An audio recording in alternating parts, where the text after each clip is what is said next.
Alright guys, so let's talk about the Middle East today. As the US-China trade war takes a short reprieve, the US is now on a desperate push to secure a key ally in the region. Now in the previous administration, we all remembered how much of a disaster things were with the Saudis. Instead of a proper welcome, MBS gave Biden a fist bump. We can also recall the disastrous threat the US gave Saudi Arabia. If you don't increase your oil production, there will be consequences. But guess what? Nothing ever happened. So Trump is in the region trying to repair relations, and he's there with two big objectives. Now, the first is to ask for money because the US is desperate for investment dollars. The second is just as important, and that is to push China out of the region. Now, that's a really tall order, and you realize why. But Trump is still going to try his best. Now, the US is running out of allies, and the Saudis are one of the few friendly faces left because they want something out of the Americans as well.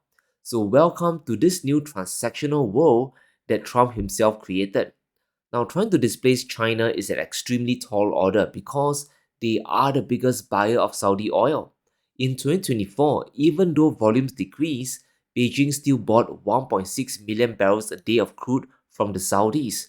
The kingdom is the second biggest supplier of crude to China. Oil is also 80% of all Chinese imports from Saudi Arabia. The kingdom cannot afford to cut China away and lose their biggest customer. And here's how significant this business is. The Saudis are enjoying a big trade surplus with their China trade. And in 2023, the kingdom booked a $30 billion net gain trading with the Chinese. Now, this is huge considering they have an enormous fiscal deficit year after year to consider. China's advantage is their big appetite for energy. And as Beijing continues dumping away US oil supply, their business to Saudi Arabia and the Middle East will only increase. Now, Trump's agenda is America first, and that is all fine and good, but it also means the US wants to buy less from the world and make everything back home. So, why are the Saudis welcoming the US? In fact, MBS just signed an economic partnership with the Americans to expand economic ties in mining, energy, and defense.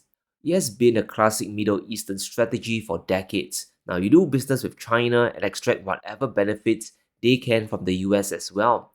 This is very true, especially when the region is still unstable. However, in this trip, Trump wants a lot from the Saudis as well. And let's recall the big agenda why Trump is in Riyadh signing deals with the Crown Prince.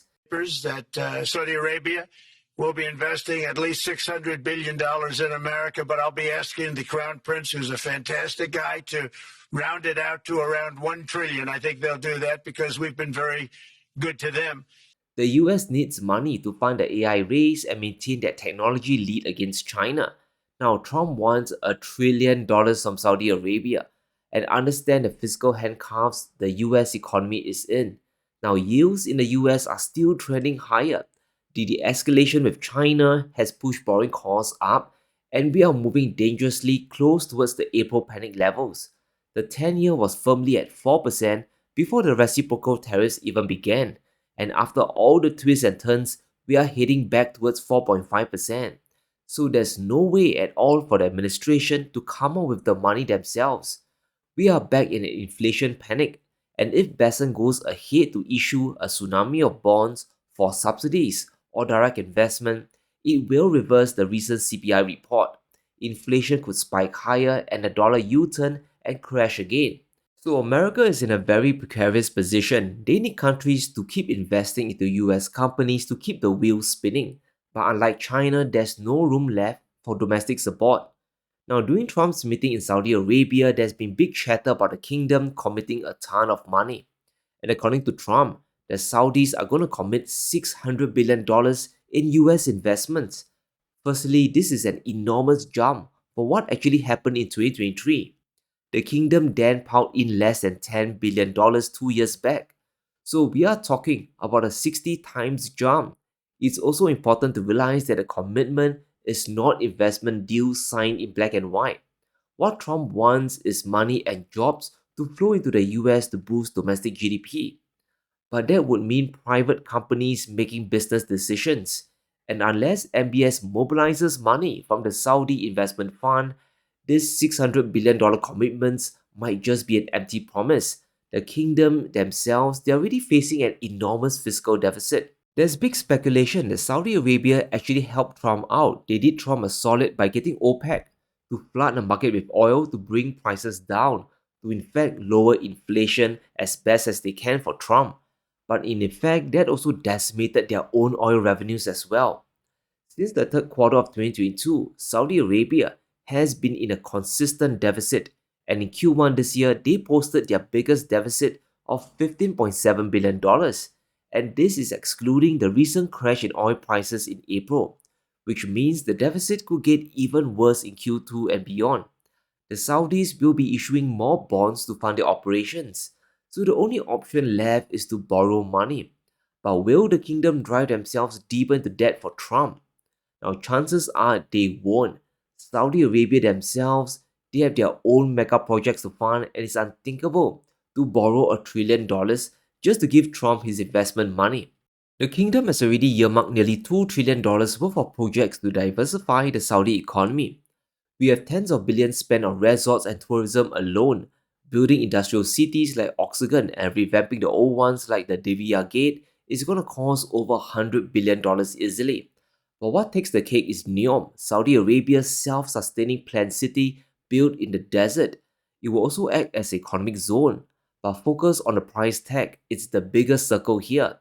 It will cost at least $1.5 trillion. And this is what Trump is trying to compete against. Every dollar that the Saudis spend in the US that they send to Trump will be money denied for their own local projects. Only private companies now have the flexibility. And a few months ago, we heard the White House tout the idea of a sovereign wealth fund. Now, Trump even signed an executive order to create one back in February when he took office. This is an executive order. Discharges your Secretary of the Treasury, Scott Bessent, and your Secretary of Commerce, Howard Lutnick, to begin a process that will hopefully result in the creation of an American sovereign wealth fund. It's a very exciting event. We're going to have a sovereign wealth fund, which we've never had.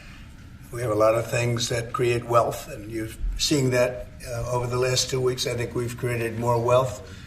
But there are practical constraints of why that is quite impossible. Trying to replicate a wealth fund like China, Norway, or Singapore will be a pipe dream. Now, wealth funds are normally built on top of a country's trade surplus, but the US is running twin deficits, both a fiscal and a trade deficit. So whatever money the wealth fund will manage will be from debt. And here are the problems with that. When you run a wealth fund powered by bond issuance, this will just increase the national debt and the interest burden. Instead of paying down your national debt, which is a guaranteed return, you are venturing into uncharted waters. And we are assuming the US government can make good investments in the private sector. And so far, there hasn't really been a good track record. In addition, there's also the risk of distorting capital markets. So which sector will get the money? Will it be automakers or AI chip companies? And if done wrongly, we could see more boom and bust cycles in specific industries in the US economy. Lastly, a sovereign wealth fund can stifle real innovation. If companies get a blank check, especially if the US government decides to print the money, there's tremendous risk of wasteful spending. It's money coming from the government after all, and will there be accountability? And that's why Trump needs money from other countries. It's part of his reshoring plan, and his latest target is Saudi Arabia. And suddenly he's best friends with the Saudis. And we have great partners in the world, but we have none stronger and nobody like the gentleman that's right before me. He's your greatest representative. And if I didn't like him, I'd get out of here so fast. You know that, don't you? He knows me well. I do. I like him a lot. I like him too much. That's why we give so much, Too much. I like you too much.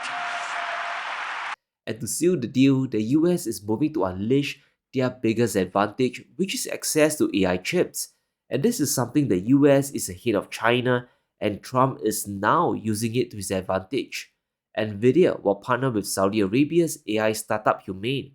They will sell 18,000 chips to the company to set up a data center project in the Middle East. Now, this 500 megawatt data center will be powered by NVIDIA's cutting-edge latest Blackwell chip. So it is a commitment from the US to the Saudis. Now this poses a growing problem for China, who is still behind in chips. We can expect this move to fuel Beijing to double down on their own semiconductor R&D. Now AI chips will be the new commodity of tomorrow. While energy like oil and gas, it does help to unlock production, chips will be needed to amplify the output. It allows companies to do more with less. While the US is ahead, Beijing has one advantage they shouldn't squander. They have a much bigger war chest in the semiconductor race versus the US. China today has over $140 billion in funding allocated for the chip industry. The US, on the other hand, is around half that amount. Less than $35 billion has been allocated as well. And it gets worse. Trump wants to end the CHIPS Act because he sees it as wasteful spending. He wants to advance US chip production through direct sales and getting companies to invest in the US. So we are seeing very different approaches from the Trump administration and the Biden White House. He's moving to reduce the US deficit but increase chip sales to other countries. Now the US doesn't have EVs, they don't have other heavy industrial dominance either, but they do have advanced chips and they are trying to win the Middle East with it. Now Washington is thinking of allowing the UAE to buy over 1 million leading Nvidia chips, 500,000 Blackwell chips each year from now until 2027.